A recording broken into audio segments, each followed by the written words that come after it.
Hello everyone, कैसे हैं आप सब। एक बार पुनः शिव कोचिंग क्लासेस पर स्वागत है। उम्मीद करता हूं आप सब अच्छे होंगे, मस्त होंगे, बेहतर होंगे। आप सभी की पढ़ाई बेहतर चल रही होगी।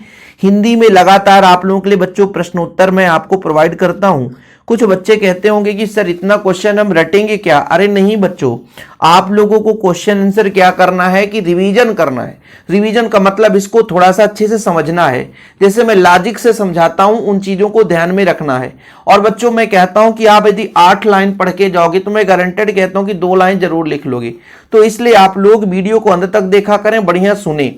और यदि अभी तक आपने नोट्स नहीं लिया है तो कॉन्टैक्ट नंबर है 9685299149। मात्र बच्चों 100 रुपए लगता है। बढ़िया नोट्स, प्रॉपर नोट्स है। जिन बच्चों को नोट्स लेना है तो जरूर कांटेक्ट करें और प्रॉपर रूप से तैयारी करें। चलिए शुरू करते हैं आज के पॉपुलर क्वेश्चन। पहला जो प्रश्न है बच्चों, भक्ति काल को हिंदी साहित्य का स्वर्ण युग क्यों कहा जाता है। कोई भी काल है बच्चों, कोई भी खंड है, किसी भी समय की बात करें, जब वहां पर अच्छा काम होगा तभी स्वर्ण युग माना जाएगा। सबसे पहली बात तो यही है। और भक्ति काल का मतलब है कि जहां भक्ति भाव हमेशा हर एक काव्य संग्रह में, हर एक काव्य रचना में हुआ हो। यानी जो भी रचनाएं हैं, जो भी समाज के प्रति चेतना का विकास हो, समाज के प्रति कविताएं हो, लेखन हो बच्चों, उसमें जो है वो पूरा का पूरा भक्ति से परे है। मतलब जो भी कविताएं लिखी जा रही हो भक्ति काल से संबंधित, यानी भक्ति भावना प्रेरित है। तो और इसमें सब कुछ क्या है, स्वर्ण युग का मतलब सब कुछ अच्छा ही अच्छा हो। आपके जीवन का स्वर्ण समय कब कहलाता है, जब आपके घर में सब कोई खुश हो, किसी प्रकार से कोई रोग ना हो, है ना, सब आपका दिनचर्या भी अच्छा चल रहा हो, है ना, मतलब आप जो सोच रहे हैं वो भी आप कर पा रहे हो। तो ऐसे ही भक्ति काल में बच्चों जो भी काम हुए सब बढ़िया हुआ, अच्छा हुआ। जैसे लोक मंगल तथा समन्वय की भावना। लोक मंगल मतलब लोगों की खुशी के बारे में, है ना, एक दूसरे के साथ समन्वय स्थापित की भावना हो। भक्ति भाव की प्रधान मतलब सबसे ज्यादा तो कविताओं में भक्ति से ही परे कविताएं लिखी गई, यानी भक्ति भाव बहुत ज्यादा देखा गया।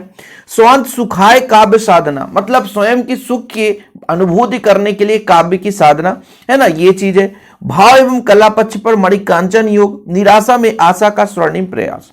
तो इसके कारण है बच्चों कि क्यों स्वर्ण युग कहा जाता है, क्योंकि लोक मंगल की भावना थी, समन्वय की भावना थी, भक्ति का प्रधानता था बच्चों, भक्ति भाव विशेष रूप से प्रधान था। स्वांत सुखाव यानी स्वयं के सुख की काव्य की संग्रह की गई थी। भाव एवं कला पक्ष में मणिकांचन योग था, है ना, निराशा में आशा का स्वर्णिम प्रकाश था।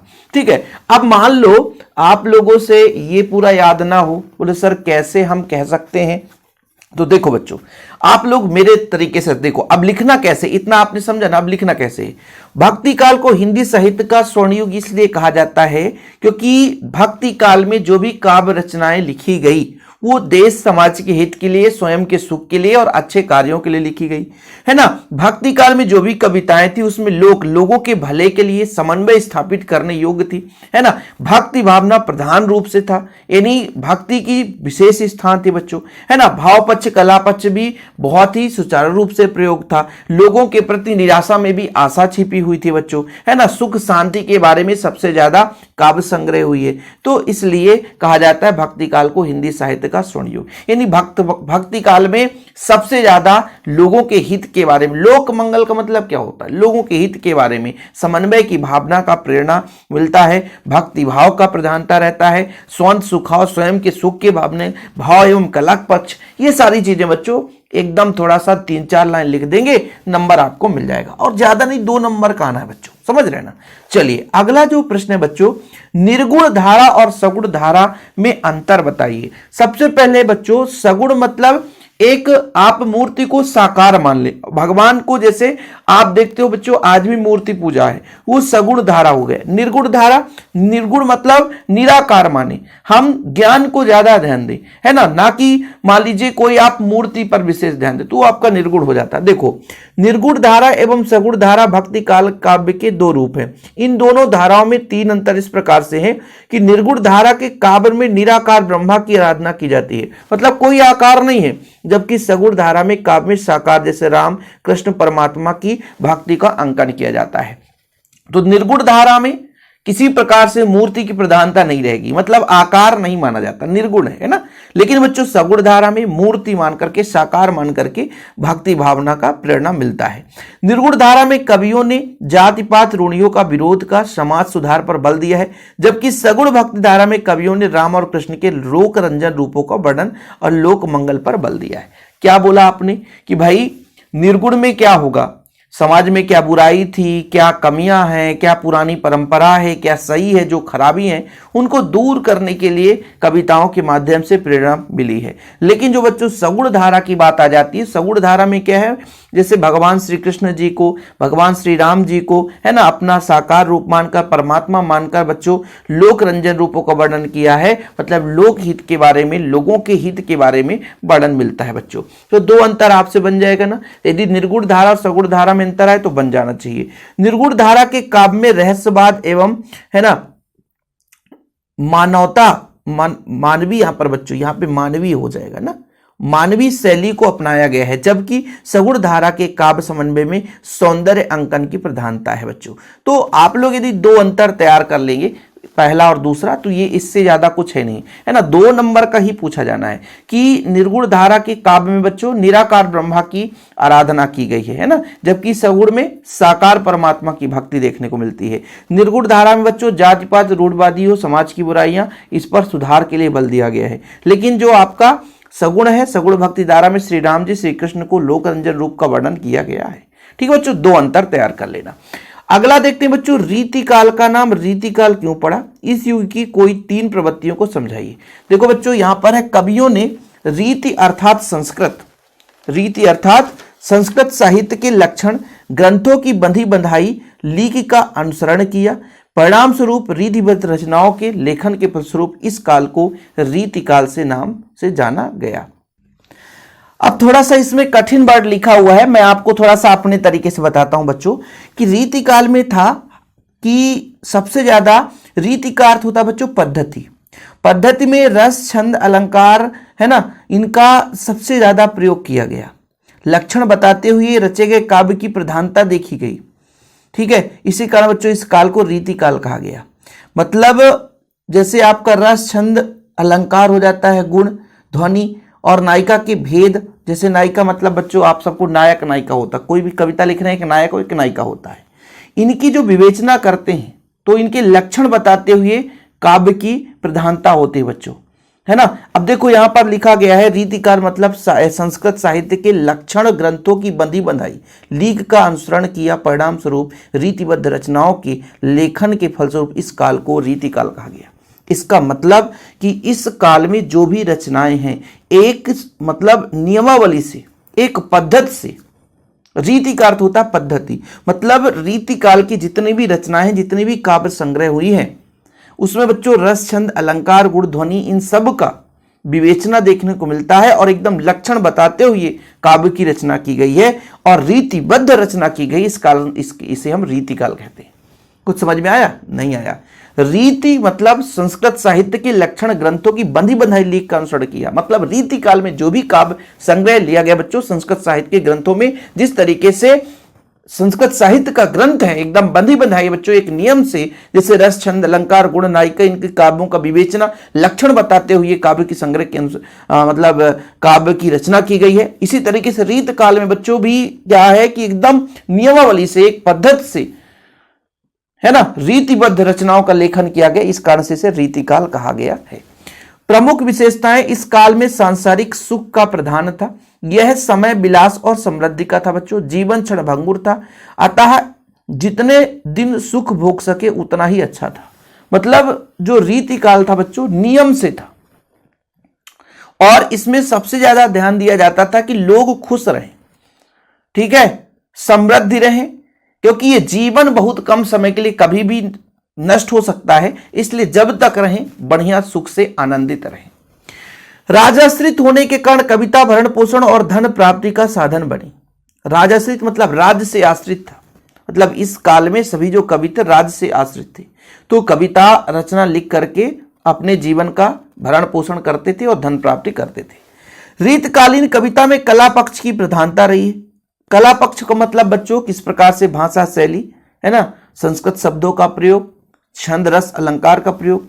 इस कला के प्रदर्शन में संस्कृत की सभी परंपराओं का प्रभाव स्पष्ट है। पहले से बता दिया गया कि संस्कृत के जो साहित्य है बच्चों, उसके लक्षण के ग्रंथों की बंधी बंधाई नियमावली से ये लिखी जाती थी। ठीक है, रीति ग्रंथ भी लिखे गए तथा भाषा के शब्दों का चमत्कार और अलंकार की विविधता देखने को मिलती है। बच्चों कला पक्ष जहां पे आ जाए तो वहां पर रस का भी बढ़िया प्रयोग है, छंद का भी प्रयोग है ना। तो कला पक्ष आपका कई प्रकार की शैली का भी प्रयोग है ना। तो रीतिकाल कविता में कला पक्ष की प्रधानता है। इसका मतलब रस, छंद, अलंकार, शैली, संस्कृत शब्दों का प्रयोग एकदम रीतिबद्ध तरीके से किया गया है। इस युग के कवियों ने श्रृंगार का सजीव चित्रण किया है, नायिकाओं के हाव भाव का वर्णन किया है। ठीक है बच्चों, श्रृंगार रस का मतलब जहां प्रेम सौंदर्य हो, ठीक है, ये चीज, नायिका के हाव भाव का वर्णन किया है। प्रमुख कवि यदि पूछ दे रीतिकाल के तो सबसे पहले भूषण। भूषण कई बार ऑब्जेक्टिव में पूछा गया बच्चों, है ना। शिवा बावनी, बिहारी सतसई, केशवदास, रामचंद्रिका। ठीक है बच्चों, भूषण का शिवा है, बावनी शिव बावनी, है ना। चलो ये भूषण का है शिव बावनी, बिहारी का सतसई, ठीक है, केशवचंद्र का रामचंद्रिका, पद्माकर का पद्माभरण। चलो कोई दिक्कत नहीं है। प्रमुख कवि आप लोग याद कर लेना बच्चों। भूषण जो है कई बार ऑब्जेक्टिव में पूछा गया है। ठीक है, आगे देखते हैं बच्चों, रीतिकाल को श्रृंगार काल क्यों कहा गया है। भाई रीतिकाल की विशेषता आपने पढ़ ली ना कि सर रीतिकाल में क्या था। रीतिकाल में मुख्य रूप से सांसारिक सुख की बात की गई है, लोगों की समृद्धि, लोगों के जीवन में सुखमय जीवन जीने का बात किया गया बच्चों, क्योंकि ये जीवन क्षणभंगुर है, अल्प समय के लिए, जब तक जी रहा है बढ़िया सुख से जिए, है ना। इसके साथ साथ राज्य पर आश्रित था, तो राज्य के भरण मतलब अपने भरण पोषण के लिए कविता की संग्रह की रचना की जाती थी, अपने धन प्राप्ति के लिए। और इसमें कला पक्ष की प्रधानता थी बच्चों, और श्रृंगार रस का सजीव चित्रण था। श्रृंगार रस में भर भर के चित्रण किया गया था, यानी जो भी कविता लिखी जाती थी उसमें नायक नायिका के प्रेम का भर भर के चित्रण किया गया है। इसलिए बच्चों रीतिकाल को श्रृंगार काल के भी नाम से जानते हैं, मुख्य कारण है। 17वीं शताब्दी के मध्य में 17वीं शताब्दी और 19वीं शताब्दी के मध्य तक काल इस हिंदी साहित्य का इतिहास उत्तर मध्यकाल कहलाता है। इस काल को आचार्य रामचंद्र शुक्ल ने रीतिकाल नियंत्रण। सामंतों और राजाओं ने इस काल के अधिकांश कवि राजाश्रित थे, वे राज दरबार में रहते थे, अतः राजाओं को प्रसन्न करने के लिए कवियों का श्रृंगार प्रधान काव्य रचना करना स्वाभाविक ही था। नायक नायिका के भेद के साथ प्रकृति के उद्दीपन रूप भी श्रृंगारिका के दर्शन होते थे। इस काल की रचनाओं में श्रृंगार की प्रधानता है, अतः मिश्र बंधुओं ने इसे श्रृंगार काल कहा। अब आप लोगों को थोड़ा सा लगेगा कि सर देखो मैं आपको समझाता हूं, कहानी में ट्विस्ट है, इसे आप अपने भाषा में लिखोगे। देखो बच्चों, जो रीतिकाल था आपने पढ़ा कि ये राज आश्रित था, मतलब राज्य पर आश्रित था, और राज्य पर आश्रित है मतलब राजा महाराजाओं के ऊपर आश्रित रहेंगे। और यदि आप गड़बड़ बोले तो उस समय सीधे शरीर से सिर अलग ही कर देते थे, सर से धड़ अलग, खत्म, समझ रहे हो ना। तो 17वीं शताब्दी और 19वीं शताब्दी के बीच का काल मध्यकाल चलता रहा, और आचार्य रामचंद्र शुक्ल जी ने ही उसे रीतिकाल का नाम दिया। सामंतों राजाओं में इस काल में अधिकांश कवि राजाश्रित थे, मतलब राजाओं के आधार पर, जैसे किसी राजा के यदि आप राज्य में रह रहे हो तो आप कविता भी लिखोगे तो राजा का गुणगान ही करोगे, तो प्रेम सौंदर्य की भावना का चित्रण करोगे। अब जब भाई प्रेम सौंदर्य लिख रहे हैं तो श्रृंगार रस की भर भर की प्रधानता रहेगी, है ना। मतलब इस काल में श्रृंगार रस में बहुत ज्यादा कविताएं लिखी गई, जो भी लेखन होता था श्रृंगार रस की प्रधानता रहती थी, राजा और रानी का विस्तृत वर्णन रहता था, है ना। तो भैया जब श्रृंगार ही श्रृंगार रस से रचना होगी तो इसे हम श्रृंगार काल कह सकते हैं। ठीक है, किसी कोई प्रॉब्लम नहीं। मतलब समझ में आया कि इस काल में जो कवि थे वो मुख्य रूप से राजाश्रित थे, मतलब राज्य पर आश्रित थे, है ना। सामंत और राजा थे, उन्हें प्रसन्न करने के लिए कवि अपनी जो रचनाएं लिखते थे, जो कविताएं लिखते थे बच्चों, श्रृंगार भावना की प्रधानता रहती थी। इसमें राजा महाराजा के बिल्कुल प्रेम प्रसंग का वर्णन होता था। इस कारण से बच्चों श्रृंगार रस की प्रधानता थी, और इसी श्रृंगार रस की प्रधानता के कारण इसे रीतिकाल को श्रृंगार काल कहा जाता है। ठीक है बच्चों, चलिए कवि और उनकी रचना, जैसे बिहारी द्वारा बिहारी सतसई, भूषण द्वारा छत्रसाल दशक, बिल्कुल तैयार कर लेना बच्चों। बिहारी सतसई किसकी रचना है? बिहारी की। छत्रसाल दशक भूषण की रचना है। इसके बाद बच्चों छायावाद की परिभाषा लिखते हुए इन दोनों को आपको याद करना, अभी के अभी रटना चाहे पढ़े। ठीक है बच्चों, छायावाद की परिभाषा में इन दोनों को आपको चाहे रटना पड़े। नागेंद्र के शब्दों में छायावाद स्थूल के प्रति सूक्ष्म विद्रोह है, कई बार ऑब्जेक्टिव पूछा गया है। स्थूल के प्रति सूक्ष्म विद्रोह क्या कहलाता है बच्चों? छायावाद कहलाता है। किसने बोला था? डॉक्टर नागेंद्र के शब्दों में। रामकुमार वर्मा के अनुसार बच्चों परमात्मा की छाया आत्मा में पड़ने लगती है और आत्मा की छाया परमात्मा में, यही छायावाद है। तो इन दोनों के नाम के आधार पर इनको आपको याद करना ही पड़ेगा। स्थूल के प्रति सूक्ष्म विद्रोह किसने लिखा है? डॉक्टर नागेंद्र ने। स्थूल के प्रति सूक्ष्म विद्रोह किसने लिखा है? डॉक्टर नागेंद्र ने। परमात्मा की छाया आत्मा में पड़ने लगती है, आत्मा की छाया परमात्मा में, किसने लिखा बच्चों? डॉक्टर रामकुमार वर्मा ने। परमात्मा की छाया आत्मा में और आत्मा की छाया परमात्मा में, ठीक है। परमात्मा की छाया आत्मा में और आत्मा की छाया परमात्मा में, ठीक है बच्चों। तो छायावाद की परिभाषा दो आपको याद करना है, स्थूल के प्रति सूक्ष्म विद्रोह छायावाद है, परमात्मा की छाया आत्मा में और आत्मा की छाया परमात्मा में, ठीक है बच्चों, कोई दिक्कत? चलिए, विशेषताएं सौंदर्य और प्रणय भावनाओं का प्राधान्य है, भाषा में लाक्षणिकता और वक्रार्थ प्रमुखता है ना बच्चों। बाहार्थ निरूपण के स्थान पर स्वाभाविक निरूपण की प्रमुखता है, प्रकृति का सजीव सत्य के रूप में चित्रण तथा प्रकृति के कवि द्वारा अपने भाव का आरोपण है, छंद विधान की न्यूनता है। अब देखो बच्चों, ये थोड़ा सा कठिन है, ये थोड़ा सा कठिन लग रहा आपको। तो ये रहा बच्चों, एक दिन मैंने पढ़ाया था छायावाद की विशेषताएं, स्थूल के प्रति सूक्ष्म विद्रोह, व्यक्तिवाद की प्रधानता, प्रकृति प्रेम, प्रेम और सौंदर्य का चित्रण। तो इसमें से मैंने आपको बताया था कि व्यक्तिवाद की प्रधानता आप लोग याद कर लेना बच्चों, कि छायावाद की कविता मूलतः व्यक्तिवाद की कविता है। कवि ने निजी अनुभव और सुख दुख का अभिव्यंजना किया बच्चों, इसलिए व्यक्तिवाद की प्रधानता मानी जाती है। प्रकृति प्रेम मतलब छायावादी काव्य में प्रकृति के प्रति प्रेम के वर्णन देखने को मिलता है। कवियों के मन में प्रकृति चित्रण को खूब रमा है, मतलब प्रकृति से खूब तुलना करके काव्य रचनाओं की मतलब काव्य संग्रह की रचना की है, ठीक है बच्चों। तो ये आपको व्यक्तिवाद की प्रधानता, प्रकृति प्रेम, ये दो में विशेषता आपको कहता हूं, है ना। छायावाद की दो विशेषता, एक स्थूल के प्रति सूक्ष्म विद्रोह, ठीक है, स्थूल के प्रति सूक्ष्म विद्रोह। लेकिन आपको बच्चों ये दो बढ़िया, प्रेम एवं सौंदर्य का चित्रण, ये भी आपको इजी लग रहा होगा कि प्रकृति प्रेम, प्रेम सौंदर्य चित्रण, व्यक्तिवाद की प्रधानता, ठीक है। स्क्रीनशॉट कर लेना जिनको तैयार करना है। तो छायावाद कवियों ने नारी सौंदर्य तथा प्रेम का चित्रण बड़ी ही रुचिकर और सहृदय के साथ किया बच्चों। तो ये आपको बढ़िया दो विशेषताएं तो तैयार करना, ज्यादा तो करना नहीं है, ठीक है बच्चों। चलिए, इसके बाद बच्चों प्रयोगवादी कविता की 4 विशेषताएं, ठीक है। तो प्रयोगवादी कविता में मार्क्सवादी का प्रभाव मिलता है। इस काव्य में सजग एवं गहरी पीड़ा का बोध है। प्रयोगवादी कविता भावुकता के स्थान पर बौद्धिकता का विशेष प्रयोग है। फ्रायड के काम सिद्धांत को सर्वोपरि रूप से स्वीकार किया गया है। प्रयोगवाद के प्रवर्तक आगे हैं, ये लोग, ये सबसे महत्वपूर्ण है। ये बच्चों प्रयोगवाद का है ना, ये आपको याद करना पड़ेगा आगे, ठीक। प्रयोगवाद की 2 विशेषताएं, 4 विशेषता लिखा गया, लेकिन 2 विशेषताएं आपको पता होनी चाहिए। और प्रयोगवाद के प्रवर्तक बच्चों आपका आगे है, ठीक है। कोई दिक्कत किसी को? इसमें 2 विशेषताएं कौन कौन से तैयार कर लें सर? देखो, इस काव्य में सजग एवं गहरी पीड़ा का बोध है, ठीक है। और प्रयोगवाद कविता भावुकता के स्थान पर बौद्धिकता पर विशेष बल दिया गया है। भावुकता मतलब भावुक चीज ना होकर के उसमें बौद्धिक ज्ञान है बच्चों, है ना। तो 2 आप इनको तैयार कर लो। इस काव्य में सजग एवं गहरी पीड़ा का बोध है। प्रयोगवादी कविता भावुकता के स्थान पर बौद्धिकता का विशेष बल देता है बच्चों। तो ये 2 विशेषताएं आपको याद करना है। सभी के 2-2 विशेषताएं पूछे ही जाते हैं, ज्यादा विशेषता नहीं, 2-2 विशेषताएं। प्रगतिवाद कविता की 4 विशेषताओं में 2 विशेषताएं तैयार करना बच्चों। इसमें मजदूरों के शोषण के प्रति विद्रोह का स्वर है। प्रगति का मतलब ऐसे तैयार करो, यदि हम दुनिया में प्रगति लाना चाहते हैं, लोगों के विकास करना चाहते हैं, तो शोषण के प्रति हमको जागना पड़ेगा। इसलिए मजदूर का जो शोषण हो उसके प्रति विद्रोह का बच्चों प्रगतिवादी में, ऐसे आपको तैयार रखना है, ठीक है। प्रगतिवादी काव्य की भाषा जन सामान्य की सरल एवं सामान्य भाषा है। मतलब जो भी प्रगतिवाद काव्य में संग्रह है बच्चों, वो सरल एवं सामान्य भाषा है, ठीक है। ये चीज बच्चों, मार्क्सवादी विचारधारा प्रभाव स्पष्ट रूप से परिलक्षित है। लेकिन आप 2 विशेषताएं, प्रगतिवादी कविता में दीनहीन, श्रमिक तथा पद दलित मानवों का सचित्र चित्रण किया गया है। अब देखो बच्चों, प्रगति मतलब हम विकास कर रहे हैं, और विकास कर रहे हैं तो लोगों का जो शोषित वर्ग है उसको हम विशेष रूप से आगे बढ़ाएंगे।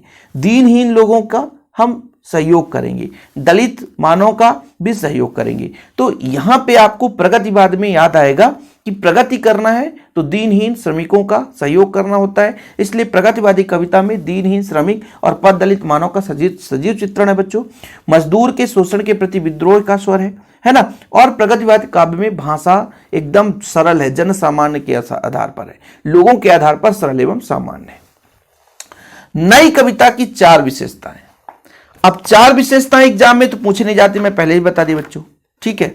अब इसको मैं थोड़ा सा डिटेल्स में 2 आपको बता देता हूं। आधुनिकता की अभिव्यक्ति, देखो बच्चों, आधुनिकता नई कविता के केंद्र से प्रतिष्ठित है। आधुनिक विषयों के क्षेत्र में होने वाली खोजों, विज्ञान, प्रसार में, भाई देखो नई कविता, नई चीज, अब यहां से आप शब्द से अर्थ निकालोगे। नई कविता मतलब नई चीज, और नई चीज मतलब आधुनिक युग में खोजे जाने वाले विज्ञान के क्षेत्र में, है ना, विशेष बल दिया गया है। आधुनिकता की अभिव्यक्ति, नई कविता में आधुनिकता मतलब आधुनिक युग में जो नए तथ्यों की खोजी जा रही है, नए तथ्यों के बारे में बताया जा रहा है, उसकी प्रधानता देखने को मिलती है। ठीक है बच्चों, ठीक। शिल्पगत नवीनता, नई कविता में कवि नए प्रतीक व नए उपमानों को ढूंढते हैं और ईमानदार अनुभूति को बांधी देते हैं, जैसे मेरे सपने इस तरह टूट गए जैसे भूंजा हुआ पापड़। शिल्पगत नवीनता। लघु मानववाद की प्रतिष्ठा, नई कविता में केंद्र में मानवता की ओर से की तो प्रतिष्ठा है, साथ ही लघु मानववाद के प्रति भी अधिक सहानुभूति है। और ये क्वेश्चन मैं करा चुका हूं यार, ये क्वेश्चन मैं करा चुका हूं, इसलिए इस पर बल नहीं दे रहा हूं। अब देखो भाई, हम कोशिश ये करते हैं कि वो चीज आपको दे जो सरल तरीके से याद हो जाए। तो नई कविता की 2 विशेषताएं आपको बता दिया, आधुनिकता की अभिव्यक्ति और शिल्पगत नवीनता, ये 2 विशेषताएं याद करना। या बिंब योजना की अधिकता, बिंब योजना का अधिकता मतलब जो काव्य संग्रह रचना की गई है उसमें मूर्ति सा प्रतिबिंब बनता है बच्चों। बिंब योजना की अधिकता में क्या होगा, नई कविता में मूर्तिमत्ता या बिंब योजना जितनी अधिक मिलती है उतनी इसके पूर्व की हिंदी कविताओं में कमी ना थी। ये बिंब अधिकतम प्रतीकात्मक और सांकेतिक था बच्चों, ठीक है। इसके 2 कवि का नाम जरूर याद रखना, दुष्यंत कुमार साये में धूप, धर्मवीर भारती अंधा युग। ऐसा क्वेश्चन पूछ दिया जाता बच्चों कि नई कविता के 2 कवियों के नाम और एक रचना लिखो, तो आपसे बन जाना चाहिए, है ना। रामचरितमानस के रचयिता गोस्वामी तुलसीदास। राम भक्ति शाखा के प्रवर्तक कौन है, रामानंद। कृष्ण भक्ति शाखा के प्रवर्तक कौन है, वल्लभाचार्य। ये 3 काफी महत्वपूर्ण, है ना, वस्तुनिष्ठ क्वेश्चन ये रिक्त स्थान में पूछे जाते हैं, इसलिए आप लोगों को करना जरूरी है। ओके बच्चों, वीडियो पसंद आए तो लाइक करके शेयर कर देना, और जिन्होंने नोट्स नहीं लिया है तो कॉन्टैक्ट नंबर मैंने दिया है, नोट्स जरूर ले लेना, है ना। बेहतरीन तैयारी के लिए नोट्स जरूरी होता है बच्चों। जय हिंद, वंदे मातरम।